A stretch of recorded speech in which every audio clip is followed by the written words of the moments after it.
আসসালামু আলাইকুম। প্রিয় দর্শক, আমরা আইনের শাসনের কথা বলি, আমরা স্বাধীন বিচার বিভাগের কথা বলি, আমরা প্রতিটা নাগরিকের সুবিচার প্রাপ্তির কথা বলি। এবার আমি একজন ব্যক্তির নাম উল্লেখ করি। তিনি হচ্ছেন ডক্টর সেলিনা হায়াত আইভী, নারায়ণগঞ্জ সিটি কর্পোরেশনের মেয়র। শুরু থেকে উনিই মেয়র। সিটি কর্পোরেশন জবে থেকে হয়েছে তবে থেকেই উনি মেয়র, এবং এর আগে যখন পৌরসভায় উনি পৌরসভার চেয়ারম্যান ছিলেন। সেলিনা হায়াত আইভী ওনার বাবা বংশানুক্রমিকভাবে ওনারা আওয়ামী লীগের রাজনীতির সঙ্গে জড়িত। কিন্তু নারায়ণগঞ্জের আওয়ামী লীগের নেতা বলতে যা বোঝায়, মানে আওয়ামী লীগের শাসন আমলে, সেটা কি সেলিনা হায়াত আইভী ছিলেন? না, ছিলেন না। আপনারা সবাই জানেন নারায়ণগঞ্জের দৌড়দণ্ড প্রতাপে রাজত্ব করত আওয়ামী লীগের মাসলম্যান হিসেবে যিনি পরিচিতি লাভ করেছিলেন সারা দেশে, সেই শামীম ওসমান। এবং এই শামীম ওসমানের সঙ্গে সেলিনা হায়াত আইভীর বিরোধ ছিল মোটামুটি সবসময়। শামীম ওসমান আওয়ামী লীগের প্রার্থী হয়েছেন, আওয়ামী লীগ মনোনীত প্রার্থী হয়েছেন সিটি কর্পোরেশনের মেয়র পদের জন্য।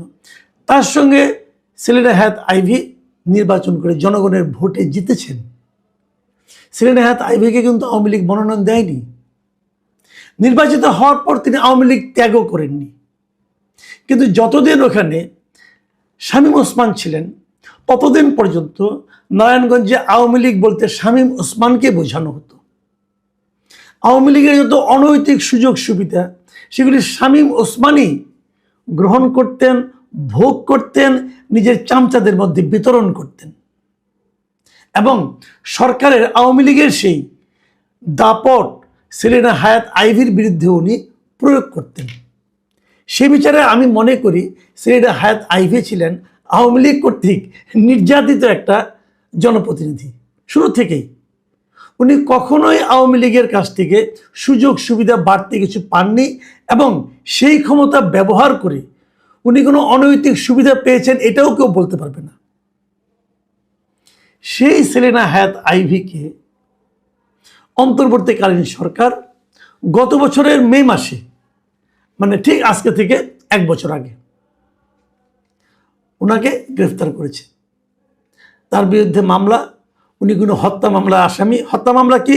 এই যে জুলাই আন্দোলনের সময় যে মামলাগুলি, যে হত্যাকাণ্ডগুলো হয়েছে, হত্যা অথবা হত্যা প্রচেষ্টার যে মামলাগুলি হয়েছে, যে ঘটনাগুলি ঘটেছে, সেগুলোর যে মামলা, গণমামলা হয়েছে, গণহারে মামলা হয়েছে মানুষকে হয়রানি করার জন্য, সেরকম একটা মামলায় প্রথম ওনাকে আসামি করা হয়, এবং তারপর একটা করে জামিন পান।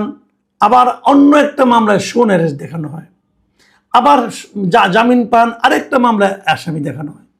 এইভাবে একে একে ওনার বিরুদ্ধে 12টা মামলা করা হয়েছে। মানে কত বড় দাগি আসামি দেখেন, যিনি 12টা মামলার আসামি, এবং এর মধ্যে হত্যা মামলা, হত্যা প্রচেষ্টা মামলা, তারপরে পুলিশের বিরুদ্ধে, পুলিশের কাজে, সরকারি কাজে বাধা দেওয়ার মামলা। মানে অপরাধের আর শেষ নাই। কে করেছে? সরকার পক্ষ করেছে।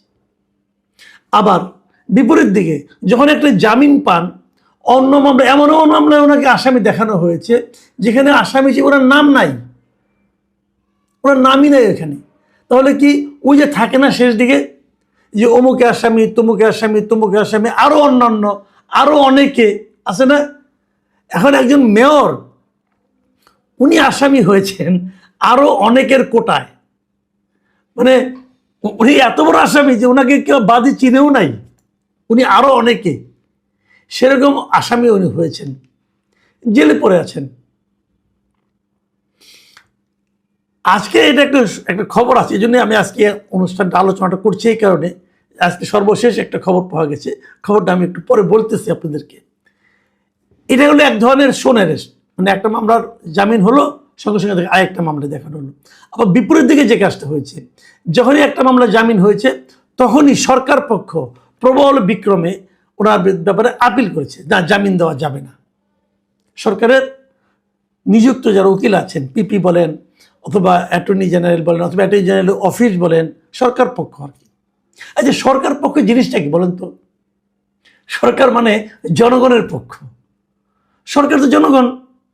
এই লোকগুলি যে বেতন হয়, যে সরকার পক্ষে যারা উকিল, পিপি, এপিপি যারা আছেন, অথবা যারা আপনার ওই অ্যাটর্নি জেনারেল হন, ডেপুটি অ্যাটর্নি জেনারেল হন, যারা হন, এদের বেতনটা কিন্তু আমার আপনার টাকায় হয়। তো আমি আপনি চেয়েছি যে সেলিনা হায়াৎ আইভীর জামিন হওয়া উচিত না, অতএব আমরা যে আপিল করলাম। আমি তো করতে পারবো না, আমার হয়ে ওই অ্যাটর্নি জেনারেলের অফিস যে আপিল করতেছে, আপিল করেছে, হাইকোর্টে জামিন হয়েছে, হাইকোর্টের বিচারক জামিন দিয়েছে, বিশাল ক্ষতি হয়ে যাবে এখন সরকারের। আবার তারা যে আপিল করেছে সুপ্রিম কোর্টে। এই যে ঘটনাগুলি হয়, সুপ্রিম কোর্ট আপিল করতে গেলে আবার প্রথমে একটা আপিল করার জন্য অনুমতি চাইতে হয়, এই অনুমতি চাইতে গেছে। এই যে ঘটনাগুলি ঘটেছে একের পর এক ঘটতে থেকেছে। দেখেন, আমরা একটা কথা বলি, আমাদের সরকার পক্ষে যারা উকিল আছেন, এই অ্যাটর্নি জেনারেল আছেন, অ্যাটর্নি জেনারেল অফিসের অন্য যারা কর্মকর্তা আছেন, তাদের কাজটা কি? তাদের কাজটা হলো জাতীয় জনগুরুত্ব সম্পন্ন মামলাগুলো, যে সমস্ত মামলায় সরকার পক্ষ, মানে সরকারের ক্ষতি হতে পারে, সরকারের লাভ হতে পারে, এই সমস্ত মামলায় তারা অংশ নেয়।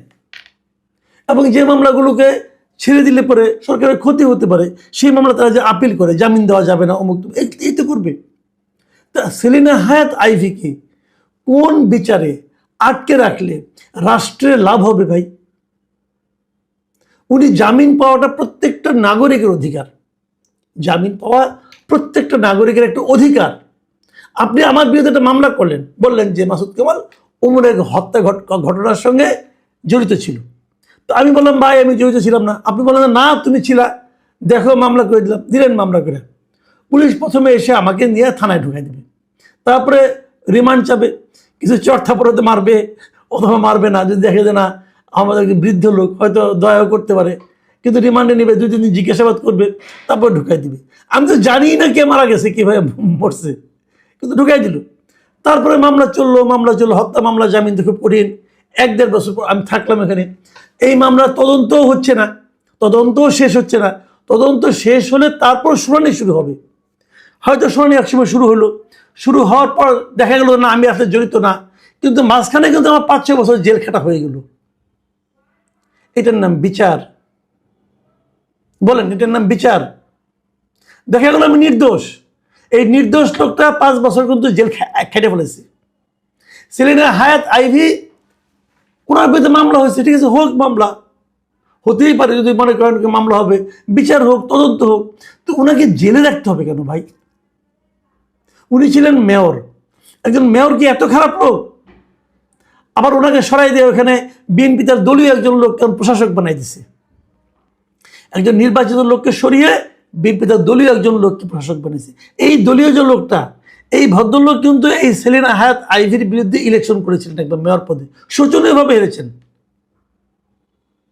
জনপ্রিয়তম লোকটাকে সরিয়ে যিনি তাকে যে হেরেছেন তাকে নিয়ে বানাইছে প্রশাসক। ওই লোকটারই বা কি লজ্জা শরম কিছু নাই যে আমি কিভাবে মেয়র হই, আমি কিভাবে প্রশাসক হই? আমাকে দেখলে জনগণ প্রত্যাখ্যান করেছিল, হয়ে গেছেন, সুযোগ সুবিধা সম্মান কত কিছু পাবেন। এটার নাম কি আইনের শাসন? আমরা কি এই আইনের শাসন চেয়েছিলাম? আমি জানি বিএনপি অনেকে বলবেন যে আজকে যে ঘটনাটা ঘটেছে এটা তো একটা ইতিবাচক দিক। আজকে কি ঘটেছে? আজকে তার বিরুদ্ধে যে 12টা মামলা, প্রথম দফায় 5টা মামলা, তারপরে দফায় আরও 5টা মামলা।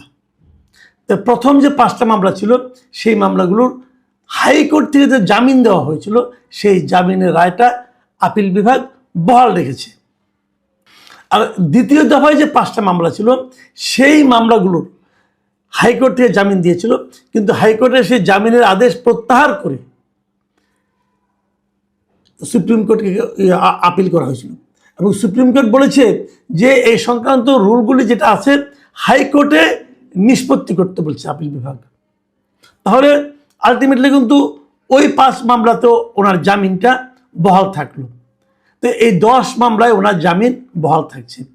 আর যে 12টা মামলা, আর যে 2টা মামলা আছে, এই বাকি 2 মামলায় আইভী এরই মধ্যে হাইকোর্ট থেকে জামিন পেয়েছে। এই জামিনও স্থগিত চেয়ে রাষ্ট্রপক্ষ আপিল বিভাগে আবেদন করেছে, কিন্তু সেগুলো এখনো চেম্বার আদালতের কার্যতালিকায় আসেনি। কার্যতালিকায় আসলে চেম্বার আদালত কি রায় দেয় যদি স্থগিত করে দেয় তাহলে স্থগিত হবে, আর যদি রায় না দেয় তাহলে স্থগিত হবে না। তার মানে যেহেতু চেম্বার আদালতের কার্যতালিকায় আসেনি, তাহলে হাইকোর্টের রায়টাই কিন্তু এখন পর্যন্ত কার্যকর আছে। এর মানে হচ্ছে আসিফ নেহাত আইবির বিরুদ্ধে যে 12টা মামলা ছিল, 12টা মামলাতে সে আসলে এখন জামিন পেয়েছে। এখন জামিন যদি পেয়ে থাকে তাহলে কি ওনার কারামুক্তি হবে? আইন বলে তার কারামুক্তিতে এখন আর কোনো বাধা নেই। বাস্তবে কি ঘটবে দুদিন যাক আমরা বুঝতে পারবো। একটা জিনিস হলো কি জানেন, আদালতে জামিন আদেশ পাওয়ার পর যখন জেল গেটে যায় তখন দেখা যায় তাকে আরও একটা মামলায় শো এরেস্ট দেখানো হয়েছে। তো আমরা এগুলো দেখেছি। এখন হয়তো অনেকে বলবেন যে যারা বিএনপি করেন, যারা এই সরকারের সঙ্গে, তারা হয়তো বলবেন এই যে একসঙ্গে এতগুলি মামলা একের পর এক উনি জামিন পেয়ে গেছেন,